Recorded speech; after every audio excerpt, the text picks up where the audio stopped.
Assalamualaikum warahmatullahi wabarakatuh. Shalom, Om Swastiastu, Namo Buddhaya, dan salam kebajikan. Perkenalkan, kami dari kelompok 4 yang beranggotakan Diki Oktavianto, Mawadatur Rohmah, Niken Ayuning Tias, Zahra Alif, Fernanda Putra, dan Muhammad Akbar. Di sini kami akan mempresentasikan tentang kewajiban dan hak DPR RI.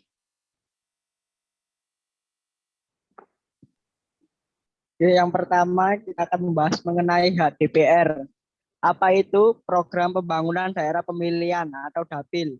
Adalah program pembangunan daerah pemilihan yang diusulkan oleh anggota DPR dalam rangka memperjuangkan aspirasi rakyat di daerah pemilihan yang diwakilinya untuk mewujudkan tujuan nasional. Anggota DPR juga dapat menyampaikan haknya untuk mengusulkan dan memperjuangkan program pembangunan daerah pemilihan atau DAPIL dalam rapat paripurna DPR RI.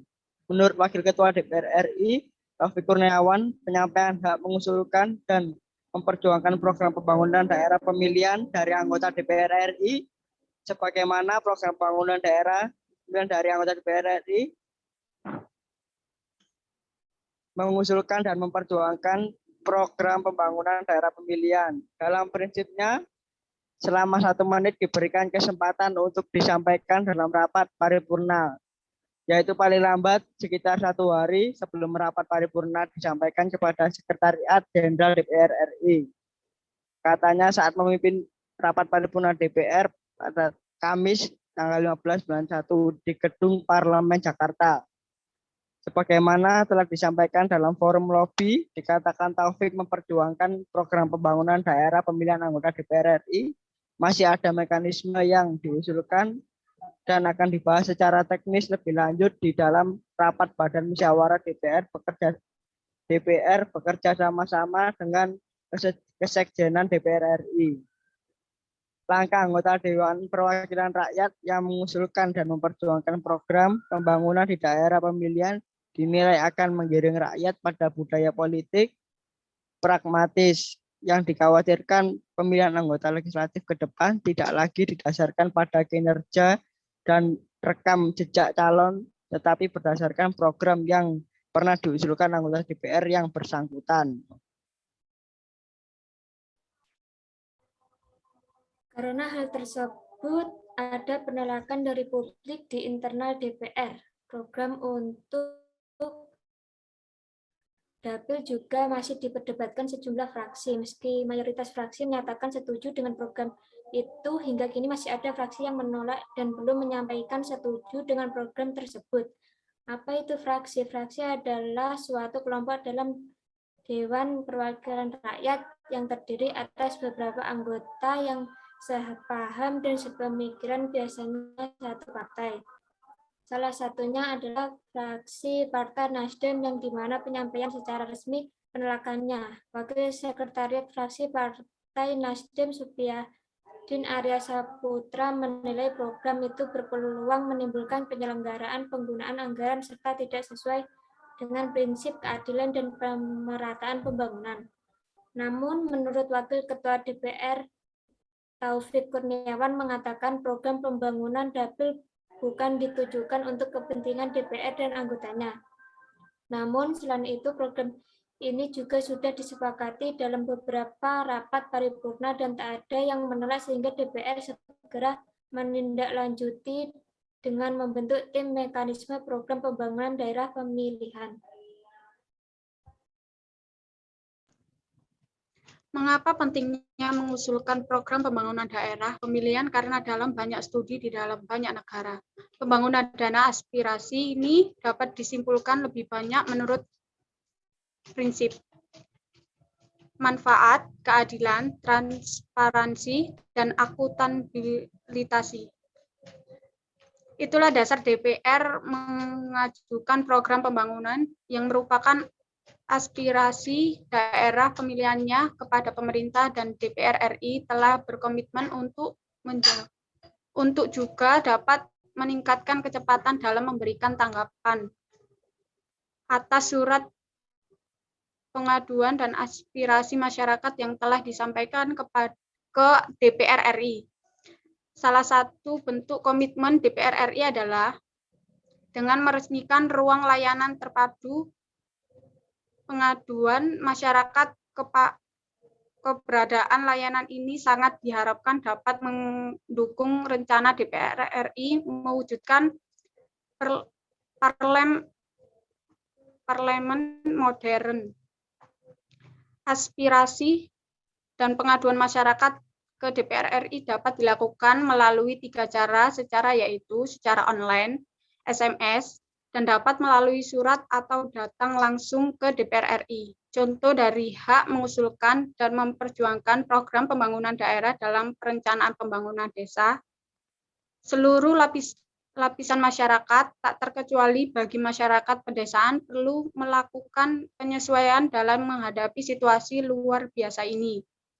Dana desa yang merupakan dana transfer dari pemerintah pusat untuk pembangunan pedesaan mengalami perubahan prioritas alokasi guna menyesuaikan kebutuhan penanganan pandemi di desa.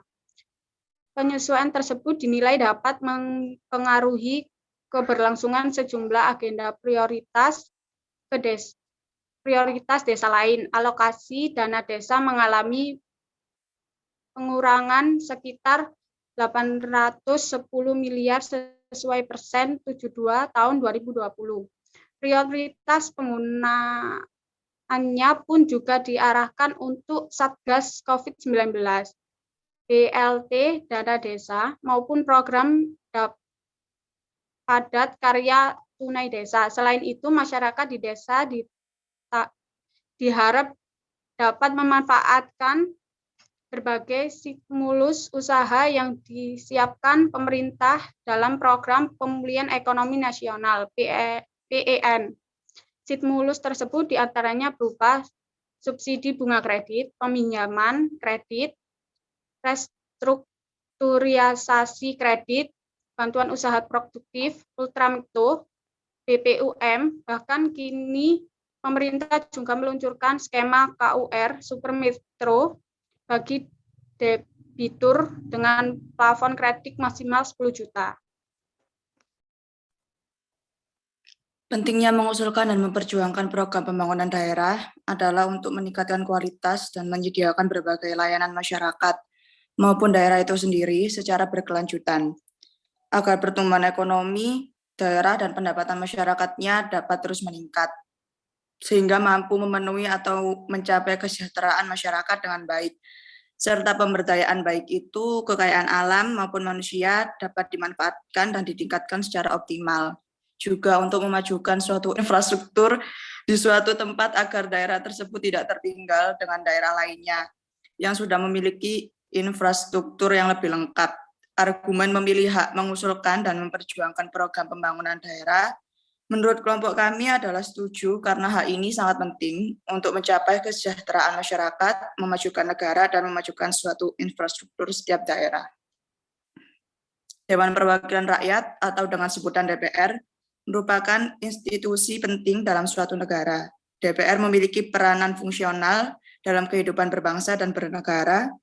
DPR memiliki tanggung jawab sebagai penyerap aspirasi rakyat, fungsi legislasi, perancangan anggaran, dan pengawas pemerintahan. Untuk menjalankan fungsi tersebut, DPR memiliki anggota yang dipilih oleh rakyat melalui pemilihan umum setiap 5 tahun sekali. Adapun setiap anggota dewan merupakan wakil rakyat yang diajukan oleh partai politik. Setiap anggota DPR mempunyai kewajiban patuh menaati tata tertib dan kode etik yang berlaku selama menjalankan tugasnya sebagai wakil rakyat untuk menjaga martabat, kehormatan, citra, dan kredibilitas DPR seperti yang tercantum dalam UU Nomor 1 Tahun 2015 Pasal 1 Ayat 3. Anggota DPR diharuskan menghindari perilaku tidak pantas atau tidak patut yang dapat merendahkan citra dan kehormatan DPR, baik di dalam gedung maupun di luar gedung DPR. Menurut pandangan etika dan norma yang berlaku dalam masyarakat, hal ini menunjukkan seseorang anggota DPR harus sangat berhati-hati dalam lisan dan perbuatan yang ditunjukkannya, bukan hanya semata-mata untuk menjaga kehormatan dan citra DPR, melainkan mencerminkan representasi wakil rakyat.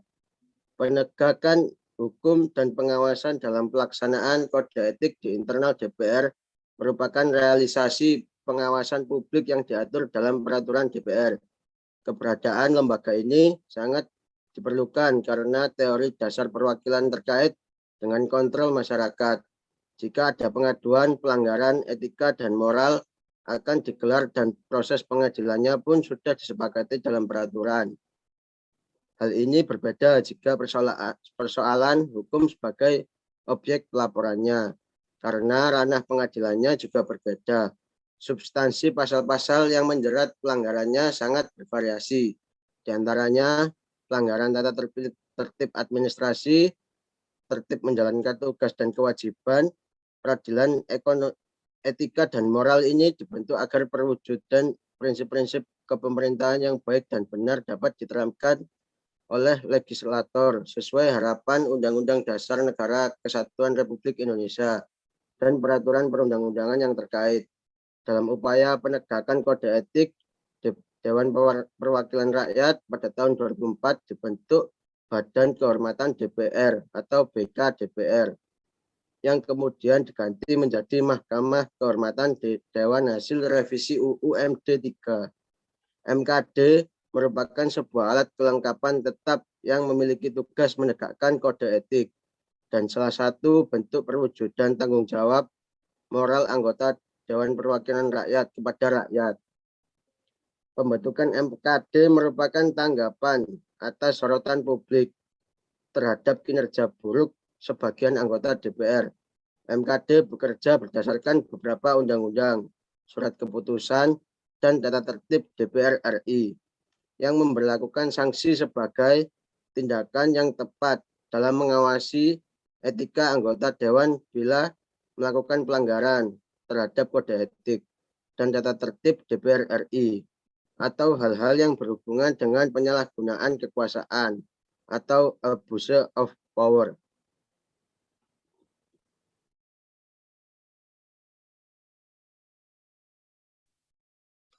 Contoh dari kewajiban menaati tata tertib dan kode etik adalah: 1. Melaksanakan tugasnya dengan jujur, bertanggung jawab, dan berintegritas tinggi. 2. Melaksanakan tugasnya sesuai dengan ketentuan peraturan perundang-undangan.